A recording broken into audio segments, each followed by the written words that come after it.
This podcast is part of the Pull Up a Chair podcast network. Let's build community through connection, conversation, and collaboration.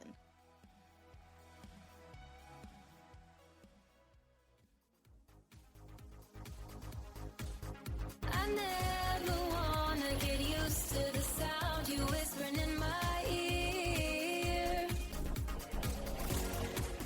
Hey friends, you're listening to the Cat and V Show. Pour yourself a juicy cup of tea, grab a seat, and get ready for us to dish. Hey V! Hey Cat, welcome back. Let's continue our conversation from last week. They can't see us. They can't see us. We're swaying because I came up with a health check stance because we use this software called Zendesk, and it does health checks to make sure all of our software or all of our gear is working, and it takes like 5 seconds. And you know, why not dance during that 5 seconds of our time? Welcome to the randomness that is the Cat and V Show. It is. We're talking about you, not you, whoever's listening, but you, the show. Isn't that kind of cool? Let's actually open up with the fact, and I just shared this with V not so long ago, that they actually named the Netflix series You because it's like whenever you're talking about like, I've been watching you, like I've been watching the show You, it says I've been watching you. And isn't that creepy, knowing what the show's about?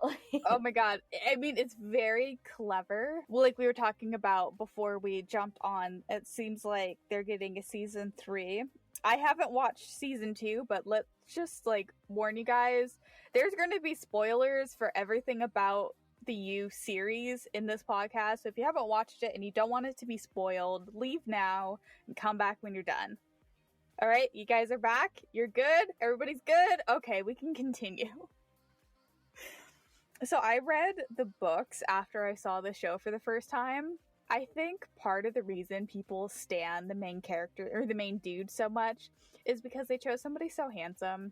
Like when I was reading the book, I imagined somebody a lot less handsome doing it. And I think that's just pretty privilege coming out. It is pretty privileged. I mean, you know, he's right up my alley, V. I like the, you know, the suave white man. You definitely have a type, Cat. That's absolutely true. Well, the nerdy, you know, kind of booky. And he starts off pretty normal. But he's not at all. I mean, I guess we're coming on to this because our last episode was about true crime, and You is kind of like, it's all from his point of view. Yeah. Well, except for some of it was from the girl's point of view in season 1. It depends. It switches back and forth, but it switches around. But I mean, the reason we brought You up in the last episode when we were talking about true crime is that some people really stan the serial killers or the aggressors.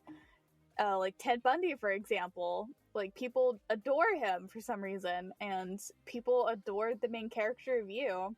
And from the first episode, I was creeped out by him. By the end of the first episode, my husband asked me, why am I watching this? Like, this guy is disgusting. And I was like, yes, I know, honey. Don't ask me questions.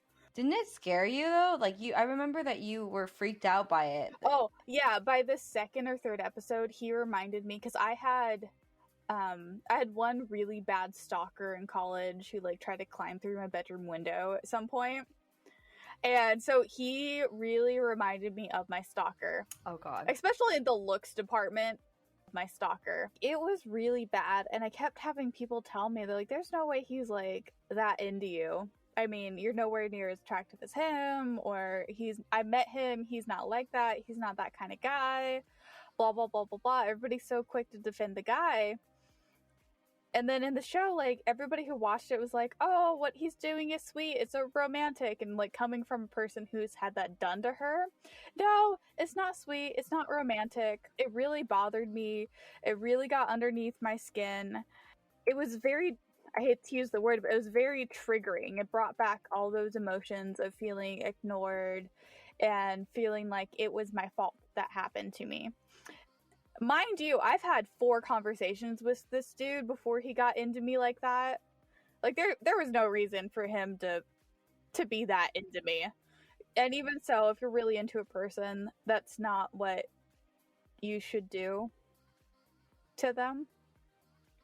And then seeing the reactions people had to the show also really, really upset me from the standpoint of a victim of the circumstance, because there's a lot of blaming her that we saw.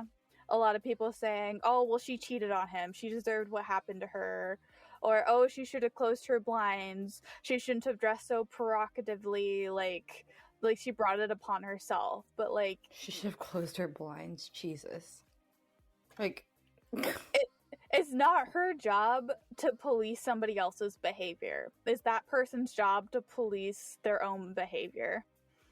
And for whatever reason, because he is an attractive man, he was given all of the everything, all the benefit of the doubt, all of the support, and she was demonized and she was villainized the same way I was. And it was really upsetting. It was really, really frustrating from the standpoint of a victim. Right. To see the outpour of support for him, people saying, oh, well, that's so romantic. I wish a guy would follow me around like that and be that thoughtful for me. And it's like, no, you don't want somebody sitting outside of your window jacking off to you. Ew, he did that? Yeah, in the show. Oh, okay. And the old lady walked out. Oh, yeah. No, I thought this happened to you too. How would you know? Honestly, I don't want to know. I don't like to think about that time in college, or that particular instance from college. It was really hard. It's frustrating because the way they reacted to him are the way that they react to actual stalkers in real life. They get that same amount of leeway, that same amount of doubt from everybody around them, and the victims get that same amount of blame. And so then when the ending finally happened and he killed the girl, people are like, oh, that's so out of character. And it's like, no, it's not. Were you watching the same show as me? I don't know what happened in season 2 because I couldn't watch any more of it. It was just a little bit too much for me. And then how many people were standing out for him online just really, really rubbed me the wrong way. And then the reactions after he killed her really rubbed me the wrong way, because it's that's not unreasonable. Do you not listen to true crime? It's all there for you. I want to think, is there a case that's similar? There's the Homecoming Queen case where it was not two teenagers, because he was an adult male at the time he killed her. So they met in high school. He was a senior, she was a freshman. They continued dating until he was in college. She eventually dumped him because he was controlling and manipulative, and so he was stalking her for a year until he eventually shot her and made it look like a suicide.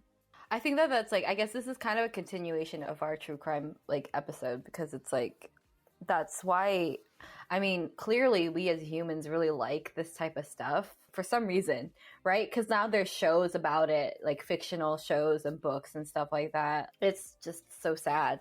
So sad.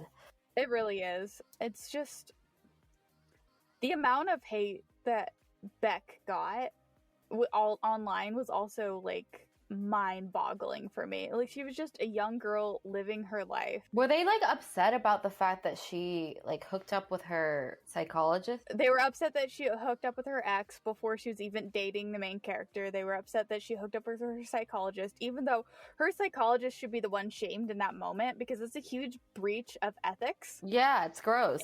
And all of it's gross. Yeah, all of it's gross. She was emotionally vulnerable when she went to him. She was just in such a vulnerable state, and he took advantage of her, and it was disgusting. Yeah, I remember that. And who did the main character go after? Not the therapist, but her. Yeah, which was was she cheating? No. Were they even she was trying to get away from him at that point. And she kept trying to break up with him, but he wouldn't take it. Let her, yeah. So they were technically togetger. But she was already out of the relationship. She was checked out. She was already, she tried to break up with him, but the only reason why they weren't broken up was because he refused to break up with her. And that was, and yes, maybe she could have waited or whatever like that.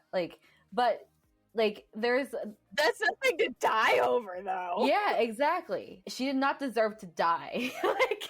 At all. It technically, yeah, I guess in a lot of people's definitions that would be cheating, but sometimes it's clear that she was trying to break up with him. It wasn't she was she was like naturally fell out of love and like, you know, couldn't decide whether or not to break it off with him and then slept with somebody else. This was her after having multiple times tried to break up with this dude and leave him, but he wouldn't let her. And then she just kind of like, you know, did her thing. Like, it's still a bad situation nonetheless, but still, like, the amount of hate that she got still just dumbfounds me. Like, wow, you really just gonna hate on a woman doing her. But this one guy being an absolute top of the line creep. I'm trying to think that, like, because you never watched season 2, and I remember telling you that it wasn't anything like season 1, and I'm trying to go back and like remember what happened in season 2 because I remember it, but I don't think that you'll be quite as because it's a different story. He doesn't do as much of the stalking. The stalking isn't as highlighted in this season, more like as much as the psychological manipulation and that type of stuff. Like, the stalking isn't as highlighted. Yeah, I remember watching an interview with the actor who played you, and him talking about how uncomfortable he was with some of the fan responses from season 1, that he almost didn't want to do season 2. Yeah, he told me about that. Yeah, like, I found that really interesting. Like, he knew his character was supposed to be a villain. it's disgusting. Yeah. And the fact that people were romanticizing him made him very uncomfortable, and I think that says a lot. Well, yeah, like, if the actor themselves knows that they're playing, like, and it takes a specific type of, like, a special, like, not special, but, like, it takes an amount of commitment and, like, acceptance to take on a role that you know is going to be disliked, right? Like, yeah, that takes a certain amount of gusto. Yeah, and he knew that going in, and I'm sure he was prepared for the backlash, you know, like, but instead he got the complete opposite, which is... He got the stands. Yeah, well, like, it's unfortunate because he is, like, a very handsome man. Like, that's the, like, and... That's the point of the book, was, like, somebody who looks handsome and charming can be an absolute psycho. Yeah, I don't know. It was a good show, though. I think it did a lot. I think that part of it that was, like, really, like, part of the show that I wasn't expecting was, like, I forgot, Shea? No, Shea is her real name in real life, I think. I think her name was Emily.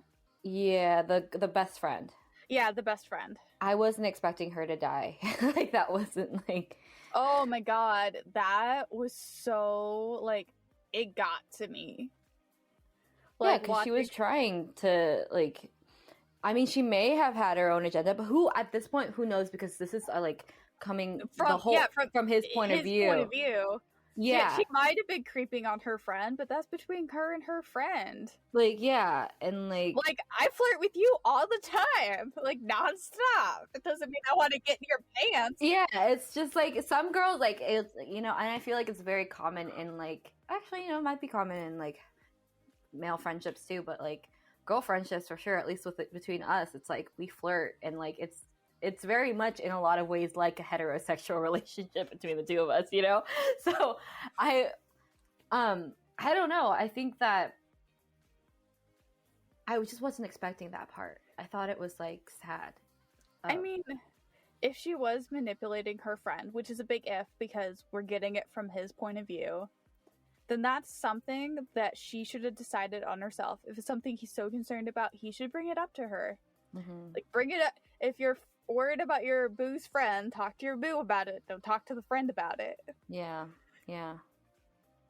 But you can't trust anything that dude. Like, everything from his point of view is, like, sus. Yeah. It was, like, that's the thing with, like, this type of fiction is, like, it was all from his point of view.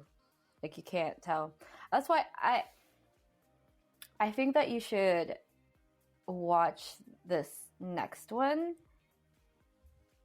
because the stalking is less involved, but it also, like, he gets payback a little bit.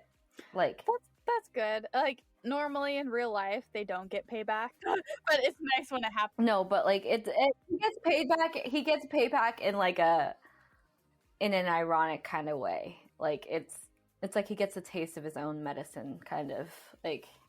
Oh, he gets murdered? No, unfortunately. No. Does he get tricked into having sex with somebody stalking him? Yeah. Okay, that's good. Yeah, so I would think so. Yeah, I would think so. Yeah, I would. If you ever, and not like obviously, I know that you're gonna like. If you ever feel like watching it, obviously tell me when you do. But well, I mean, I don't mind spoilers. You can spoil stuff for me. Oh well, like the girl that he ends up stalking in the beginning turns out to be like stalking him way more, and then it's very toxic. The whole damn thing is toxic. It's like, get it, girl, get it. It like you didn't really think that it could get crazier than the last season, but like it gets crazier. It's nuts. Like it's weird. Like because like at the end of the first season, the first girl that he stalked before Beck comes back, right? Yeah, that was at the ending of season 1. Yeah. Like you'll see. It's I mean it's I don't know, with any type of show like that, it's kind of sad. Like there's sad things that happen. Yeah, I'll try to catch up to see if I can. I haven't even started a few of the other shows that we're going to talk about later on in the season if we get to them, because you never know. With the Cat and V show, we're random here. Just be ready. I watched Jordan and I have been watching Married at First Sight as per your recommendation, so that's a good one. I think that we can end off here, maybe talk about that one next week. All right, so we'll see you guys next week. Be sure to follow us on the socials. All of them. Instagram, mostly on Instagram right now. So yeah, we'll see about the other stuff. It's the Cat and V show. Bye-bye. Bye.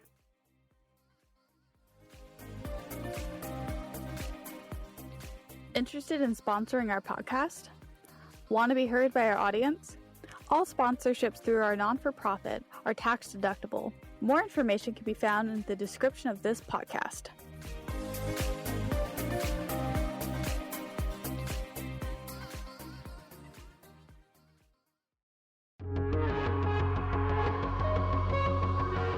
Sarah and Scooter Podcast is a conversation between, you guessed it, Sarah and Scooter. We are not experts on any of these topics. Just hoping to spark something like an idea, conversation, or even a revelation. Subjects will vary depending on our friends, family, and community. Sometimes it will be what we want to talk about. New episodes drop every week on all of your favorite podcast formats. So pull up a chair and let's talk about stuff.